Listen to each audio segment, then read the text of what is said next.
ஆசீர்வதிக்கப்பட்ட நல்ல நாள். நற்செய்தியுடன் சகோதரி எவாஞ்சலின். நற்செய்தி என்னென்று அறிவோம். மெய்யாகவே மெய்யாகவே நான் உங்களுக்கு சொல்லுகிறேன், நான் என் பிதாவினிடத்துக்கு போகிறபடினால் என்னை விசுவாசிக்கிறவன் நான் செய்கிற கிரியைகளிலும் நான் செய்கிற கிரியைகளை தானும் செய்வான், இவைகளை பார்க்கிலும் பெரிய கிரியைகளை செய்வான். யார் சொன்னது? தேவதூதர் தளபதி, எங்களுடைய தேவாட்டுக்குட்டி. ஒரே இரத்த பலியினால் பழைய ஏற்பாடு, இந்த புரளயம், உலகத்தில் நடந்து கொண்டிருக்கிற மிருகங்களை கொடுமையாக சித்திரவதை செய்து கொடுக்கிற பலிகள் செயற்படாது, செயலிழந்து போயிற்றுது, அது வேலை செய்யாது. அதனால் மக்கள் பெருகினார்கள். இந்த காரியம், இந்த கொடுமையான காரியம் பூமியிலே அதிகரித்தது. அதனால் பூமி அழிவை நோக்கி புறப்பட்டது. நினைக்க வேண்டாம், மத சார்பாக செய்கிற கிரியைகள் மனிதனுக்கு நன்மையை கொடுக்கும் என்று. அது மனிதனுக்கு பேராபத்தை கொடுக்கும். வரப்போகின்ற சாத்தானி அரசாங்கம் கூட இதே முறையில் தான் வரப்போகிறது. மனிதன் மிருகத்தை பலியிட்டான், ஆனால் வரப்போகிற சாத்தானியன் மிருகத்தையா பலியிடுவான்? மனிதன் மிருகத்தை பலியிட்டால் சாத்தான் யாரை பலியிடுவான்? கணக்கை சரியாக போட்டு பார்க்கவும். இப்பொழுது உங்களுக்கு விடை தெரியும். மனிதர்கள் கொத்து கொத்தாக பல்கி பெருகி விக்கிரகங்களை போசிச்சு உள்ள ஆசீர்வாத பொருட்கள் எல்லாவற்றையும் கொட்டி இன்னும் அதிகமாக பிள்ளைகளை பெற்று பெருகி சாத்தானிய பலியெடுப்புக்கு நேராக விரைந்து கொண்டிருக்கிறார்கள். இது ட்ரிகர் வார்னிங், எச்சரிக்கை. மனம் திரும்புங்கள், உடனடியாக விழித்தெழுங்கள். இது விழிப்புணர்வுக்காக சொல்லப்படுகிறது. பரமபிதா, தேவதூதர் தளபதி, தேவாட்டுக்குட்டி திருரத்தம் அகப்பட்ட, அவருடைய இரத்தம் தெளிக்கப்பட்ட பிள்ளைகள், ஞானம் உயிர்த்தெழுந்த பிள்ளைகள் எல்லோரும் சீக்கிரம் கரையொதுங்குங்கள். இந்த விஷயங்கள் பற்றி சபைகளில், அதாவது எங்கே கருப்பு ஆடுகள், எங்கே ஆட்டுத்தோல் போர்க்கப்பட்ட ஓநாய்கள், ஏனைய மதங்கள் போலவே தாங்களும் ஒரு மத தலைவர்களாக இருந்து மக்களை ஊக்குவித்து இன்னும் இன்னும் ஊக்குவித்து பல்கி பெருக வைத்து, பண்ணையமாக பெருக வைத்து வசூலித்து கொண்டு மீதியை கையடித்து கொடுத்து விடுவார்கள். மீதி மக்களை வரப்போகின்ற சாத்தானியத்துக்கு கையடித்து கொடுத்து விடுவார்கள். அவர்களும் அங்கே கருகி மாண்டு போவார்கள். விழித்தெழு மனிதா, விழித்தெழு. இனிமேலாவது மனித இனத்திற்கு நற்செய்தி மனித இனத்துக்கு உள்ளே போகட்டுக்கும். துறவகம் என்று ஒன்று உண்டு. அந்த துறவகம் சரியான முறையில் செய்யப்பட வேண்டும். உங்கள் பிள்ளைகளை சிறு வயதிலேயே துறவகத்தை காட்டிக் கொடுங்கள். பாலியல் சித்தம், சிந்தனை, அதுக்கு ஒரு காலம் வரும். நாங்கள் நன்றாக கட்டி வைப்போம், அப்பொழுது நீங்கள் நன்றாக செய்யலாம், இப்பொழுது அமைதியாக இருங்கள். இந்த வார்த்தைக்கு இனிமேல் இடமில்லை. இனிமேல் சொல்ல வேண்டிய வார்த்தை அங்கே கட்டி வைப்பனவும் இருக்காது, ஒன்றும் இருக்காது. தேவ துறவிகளாக, தேவ சகோதர சகோதரிகளாக மிகுந்த சந்தோஷமாக நோவும் இரத்தமும் மாமிசமும் கலந்த வேதனையான வழியில் போகாமல் நீங்கள் ஆசீர்வாதமாய் இருப்பீர்கள், இளமையாகவும் தேவ பிள்ளைகளாகவும் இருப்பீர்கள் என்று பிள்ளைகளுக்கு இந்த சத்திய புத்தகத்தை சொல்லிக் கொடுங்கள். இந்த சத்திய புத்தகமானது வீடுகளிலே இல்லாதபடி செய்யும் பொல்லாத பிசாசின் ஆட்சி பூமிக்கு வந்து கொண்டிருக்கிறது. அதற்கு முதல் பரிசுத்த வேதாகமத்தை தேவன் மக்களுக்கு என்ன சொன்னார்? விக்கிரகங்கள் பேச மாட்டாதவை, விக்கிரகங்கள் சத்தியங்களை எடுத்துரைக்காது, விக்கிரகங்கள் மக்களுக்கு வழியை காட்டாது, அவை கண்களையும் அடைக்கப்பட்ட கற்குவியல்கள், அதுவும் மனிதர் கைகளால் செய்யப்பட்டு தேவ துரோகிகள் மனிதர்களுக்கு பண்டமாற்றாகவோ விற்பனை பொருளாகவோ விற்கப்பட்ட விற்பனை பொருட்கள். அதை மனிதர்கள் உருவேற்றி கலையேற்றி அநேக சிறிய சிறிய அற்புதங்களை செய்ய பண்ணி அதிலே வாலாயப்படுத்தப்பட்ட தள்ளப்பட்ட தூதர்கள். நீங்கள் கொடுக்கிற பலி ஒரு பக்கம் இருக்க, நீங்கள் கொடாமலே அது அதிகாரத்தோடே தேசத்தில் எடுத்துக்கொண்டிருக்கிற அதிரடி பலிகள் அதிகமாயிருக்கிறது என்பதை விழிப்புணர்வோடு சிந்தியுங்கள். பிசாசுக்கு மனித இரத்தம் தான் பிடிக்கும் என்று தெரிந்து நீங்கள் நன்றாக கொடுக்கிற நரபலிகளை தேவன் அறிவார்.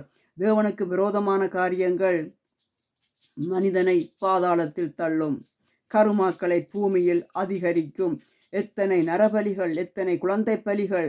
இதற்குள் வாயில் வார்த்தை என்னென்றால், எங்களுக்கு பிள்ளை பாக்கியம் உண்டாகிறதற்கு நாங்கள் ஜெபிக்கிறோம். இயேசு பரமபிதா என்ன பாலியல் வைத்தியரா? அல்லது சபைகளிலே பெண் பார்க்கவும் பெண் கொள்ளவும் அவர் என்ன புரோக்கரா? அவர் வார்னர். இதை யாரும் சொல்ல மாட்டார்கள். பல்கி பெருகி கொத்து கொத்தாக போகும் வரைக்கும் உண்மையான சத்தியத்தை யாரும் சொல்ல மாட்டார்கள். இதோ நீங்கள் தானே வாசிக்கிறீர்கள், நான் தானே வாசிக்கிறேன், நீங்களும் உங்களுக்கு எழுத்து வாசிக்க தெரியும் தானே, எடுத்து வாசித்து பாருங்கள். உலகத்தை உங்கள் கண்களால் பாருங்கள். வாசிக்கும் போது தனியே ஆண்டவரோடும் பரிசுத்தாவியோடும் மட்டும் வாசியுங்கள். எங்கே கருப்பாடுகள், ஆட்டுத்தோல் போத்த ஓநாய்கள் எங்கே இருக்கிறதோ அங்கே இருந்து வாசிக்க வேண்டாம். அவர்கள் சத்தியத்துக்கு விரோதமானதை கண்களில் மண்களை தூவி விடுவார்கள். மாலத்தை தூவி விடுவார்கள். சொல்வினைகளை செய்து விடுவார்கள். செய்வினைகளிலும் சொல்வினை மோசமானது. நீங்கள் என் நாமத்தினாலே எதை கேட்பீர்களோ குமாரனில் பிதா மகிமைப்படும்படியால் அதை செய்வேன். நல்ல சந்தர்ப்பம். இதுதான் சரியான வழி. இதோ சொல்லிவிட்டார் பரமபிதா, என்னுடைய நாமத்தினால் நீங்கள் என்ன கேட்கிறீர்களோ உங்களுக்கு கொடுக்கப்படும். உடனடியாக ஓடிப்போய் அவரிடத்தில் ஒரு பெண் கேள், ஒரு வாழ்க்கை துணைவன் கணவனை கேள், ஒரு நல்ல காணி வாங்குறதற்கு கேள், வீட்டை கேள், தோட்டந்துறவுகளை கேள், சொத்து பத்தை கேள், வாகனத்தை கேள், நல்லாய் கேள். ஏனென்றால் அவர் இங்கே சொல்லிவிட்டார். அவனவன் கேட்கறதுக்கு தக்க கிரியை அவனவனோடே கடந்து போகிறது. உலகத்துக்கு ஏதுவானவற்றை கேட்கிறவன் உலகத்துக்கு ஏதுவான செயல்களில் உலகத்தை வளர்த்து கொண்டு அவன் அப்படியே அகன்று போய்விடுவான். அவன் காணாமல் போய்விடுவான். ஜீவ புஸ்தகத்தில் அவன் பேர் எழுதப்பட போவதில்லை.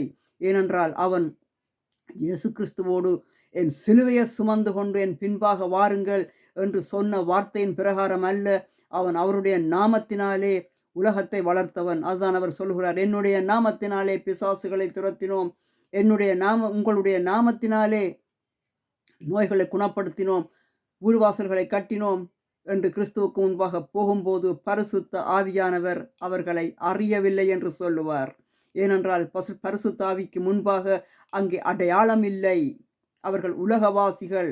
அவர்கள் விக்கிரகங்களிடத்தில் எப்படி எல்லாவற்றையும் கொட்டி கேட்பார்களோ இங்கே வந்து இலவசமாக கேட்கலாம். எவ்வளவு சுகமாக இயேசு பரமபிதாவின் நாமத்தினாலே இப்படியான காரியங்களை மக்கள் பெற்று கொண்டார்கள். அதற்கான ஊழியர்களும் இருக்கிறார்கள். அவர்கள்தான் சொல்லுவார்கள், நீங்கள் பல்கி பெருகுங்கள், உங்களுக்காக நாங்கள் ஜெபிக்கிறோம், உங்களுக்காக நாங்கள் ஆடுகிறோம், உங்களுக்காக நாங்கள் பாடுகிறோம், நீங்கள் கூத்தாடவில்லை, காணிக்கைகளை நன்றாக போடுங்கள் என்று பரமபிதா ஒருபோதும் சொல்லவில்லை. இதோ இருக்கிறது பரிசுத்த வேதாகமம். இதைத்தான் வைத்துக்கொண்டு அவர்களும், இதுதான் அந்த புத்தகம், இதை வைத்துக்கொண்டுதான் அவர்களும் வாய்க்கு வந்தபடியெல்லாம் சொல்லி அப்படியே பாடிவிட வேண்டியதான். அப்படியே பேங்க் கொண்ட நம்பருக்கு கொடுத்து விட வேண்டியதுதான். இங்கே பாருங்க, இது இலவசமாக கொடுக்கப்பட்டது, இது இலவசமாக கொடுக்கப்படும். நான் வாசித்த புத்தகம் யோவான் 14ஆம் அதிகாரம் 12ஆம் வசனத்திலிருந்து வாசித்தேன். நீங்களோ எல்லாவற்றையும் வாசிக்கலாம். அவசரமாக வாசிக்க வேண்டிய புத்தகம் மத்தேயு 24ஆம் அதிகாரம், வெளிப்படுத்தின சுவிசேஷகம் 13, 14ஆம் அதிகாரம் வாசிக்கும் போது எச்சரிக்கை. பரமபிதா தேவதூதர் எங்களை எச்சரிக்கை பண்ணி எங்களுக்கு, நாங்கள் இந்த ஊழியத்தை செய்கிறவர்களுக்கு ஆண்டவர் காவல் துணைகளை அனுப்புவார். உங்கள் இருதயம் கலங்காதிருப்பதாக. 1ஆம் வசனம், தேவனிடத்தில் விசுவாசமாயிருங்கள், என்னிடத்திலும் விசுவாசமாயிருங்கள். இது அப்போஸ்தலர்களுக்கு. எந்த பாஸ்டருக்கோ எந்த விதமான அங்கே பாதிரி, அந்த பாதிரி, இந்த பாதிரி, அந்த ஊழிய, அந்த பேர், இந்த பேர், அந்த சபைக்கு ஒரு பேர், இந்த சபைக்கு ஒரு பேர், அங்கே ஒரு மார்க்கம், இங்கே ஒரு மார்க்கம். இது மெய்யான தேவ ஊழியர்களுக்காக, தேவ சத்தியத்தை மெய்யாக சொல்லுகிறவர்களுக்காக கொடுக்கப்படுகிற தேவ பாதுகாப்பு. பிறகு என்னென்று கேட்டால், இன்னும் பொல்லாத தீய சக்தி வந்து அவர்கள் சபையை கொளுத்திச்சு, அவர்கள் மக்கள் பிள்ளைகள் எல்லாவரையும் வெட்டி கொல்லிவிட்டு போய்விட்டார்கள். அங்கே நின்று புரோவகாண்ட் என்று சொல்லுவது, அங்கே நின்று மக்களை எதிர்ப்பு சக்தியை ஊட்டும்படியாக ஹல்லேலூயா என்று கத்தி குளறும்போது, அங்கே தீய சக்திகள் நிச்சயமாக பூமியிலே விளைந்து கொண்டிருக்கிறது என்பதை அறிய வேண்டும். அவை உக்கிரப்பட்டு, கோவப்பட்டு, ஆத்திரப்பட்டு வந்து அங்கே சபைக்குள்ள நின்று கத்துறவர்களை கொலை செய்துவிட்டு போய்விடுவார்கள். அங்கே தேவ சத்தியத்தை சொல்வதற்கு யாரும் இல்லை. தேவ சத்தியம் இதோ உரைக்கப்படுகிறது. அழகாக உங்கள் முன்பாகவே வாசிக்கப்படுகிறது. நீங்கள் என்னிடத்தில் அன்பாயிருந்தால் என் கற்பனைகளை கைக்கொள்ளுங்கள். அவருடைய கற்பனை என்ன? அவருடைய கற்பனையானது பூமியை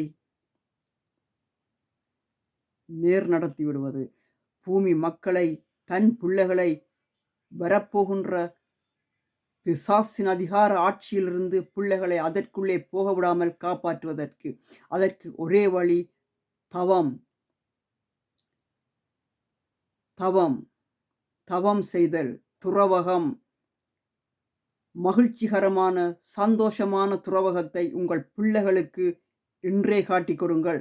பிள்ளைகளை மேற்கொண்டு உலகத்தில் பெற்று குவித்து விட வேண்டாம். அவர்கள் திக்கு திசையற்ற உலகில் மாண்டு மாய்ந்து போவார்கள். செல்வம், பணம் ஒன்று உதவியும் செய்யாது. வரப்போகின்ற காலம் கொடுமையாக இருக்கிறது. விழித்தெழுந்திருப்பீர்கள். இது பிரயோசனமாயிருக்கும். இது விழிப்புணர்வை தூண்டி இருக்கும். வீட்டிலே பிள்ளைகளுக்கு உடனடியாக திருரத்தத்தால் பாதுகாப்பை போடுங்கள். வீட்டில் வேதத்தை சொல்லுங்கள். சரி, நாங்கள் அம்மா அப்பா ஆகப்பட்டவர்கள் பழைய முறைப்படி நாங்கள் சபைகளிலேயோ கோயில்களிலேயோ கல்யாணங்களை கட்டி நாங்கள் பாலியல்களை செய்து இரத்தமும் மாமிசமான பிள்ளைகளை இந்த பொல்லாத பூமியில் விதைத்து விட்டோம். நாங்கள் கண்களை மூடி போகிற காலத்தில் அடுத்த கட்ட அரசாங்கம் வரப்போகிறது. 3 தர 6 சிப்ஸை மக்களுக்கு பிள்ளைகளுக்கு பிறந்த உடனேயே குத்தப்போகிறது. அடிமை இலக்கம் அது ஜூதர்களுக்கு நடந்ததை போல் நடக்கப் போகிறது. ஒற்றை கண் அடையாளம், ஜூதர்களின் கண்களை பறித்த அடையாளம். அந்த அடையாளத்தோடு இலுமினாட்டி வந்து கொண்டிருக்கிறான். பிள்ளைகளுக்கு முற்கூட்டியே சொல்லி நாங்கள் இயேசுவுக்குள் மிகுந்த சந்தோஷமாக தேவ சகோதரர்களாக தேவ தூதர்களைப் போல் வாழ்ந்து மகிழ்ச்சி கொண்டு கண்களை மூடி கிறிஸ்துவுக்குள் மரித்தவன் பாக்கியவான், கடந்து செல்வோமாக என்று இந்த வாக்கியங்களை பிள்ளைகளுக்கு சொல்லிக் கொடுங்கள். அங்கே கட்டி கொடுக்கிற சபைகள், அங்கே வந்து போதகரோ அதுக்கு புரோக்கர் உள்ள இடங்களுக்கெல்லாம் தயவு செய்து போய்விட வேண்டாம். வேதம் இதோ இருக்கிறது. வேத சத்தியத்தை நான் அடுத்து வெளிப்படையாக சொல்லுவேன். சபைகள் 7 அப்போஸ்தலன் பவுலுஸ் உருவாக்கினவர். அவர்கள் எல்லாவற்றிலும் ஆண்டவர் குறைகளை சொல்லி நான் உன்னோடே பேசுகிறேன் என்று தான் சொன்னார். வெளிப்படுத்தின சுவிசேஷத்தை நீங்களும் தாராளமாக வாசிக்கலாம். இங்கே மத கலவரம், மதம் வந்து கலவரத்தை உண்டு பண்ணி மக்களின் கண்களை இருளாக்கி விட்டது. இருளின் மயக்கத்தில் மக்கள் அந்த மதங்களுக்குள்ளேயே பெருகி, மதங்கள் முற்கூட்டியே மனித இரத்தம் குடிக்கும் குருதி புனல்கள் என்று அறியுங்கள். அதற்குள்ளே மாட்டி பெருகி அப்படியே வரப்போகின்ற சாத்தானிய மதத்திற்கு நேராக கையெடுத்து கொடுக்கப்படும் போது மதங்கள் எல்லாம் நொறுக்கப்படும், விக்கிரகங்கள் எல்லாம் நொறுக்கப்படும். அவன் ஒரு விக்கிரகம் கொண்டு வந்து வைப்பான். அது செயற்கை நுண்ணறிவோடு பேசத்தக்கது. வரங்களை அவன் எல்லாம் கேட்டா சொல்லும். அது சொல்லும் தானே. அதுக்கு அதுதான் செயற்கை நுண்ணறிவு, மகா உருவம். அதற்கு அடிமை. அங்கே மக்களினுடைய சிந்தனைகளோ அங்கே செயற்பட போவதில்லை. விழித்தெழுங்கள். விழித்தெழுவதற்காக சொல்லப்படும் வார்த்தைகள் இவைகள். ஆசீர்வதிக்கப்பட்ட நல்ல நாள். உறுதியாயிருங்கள்.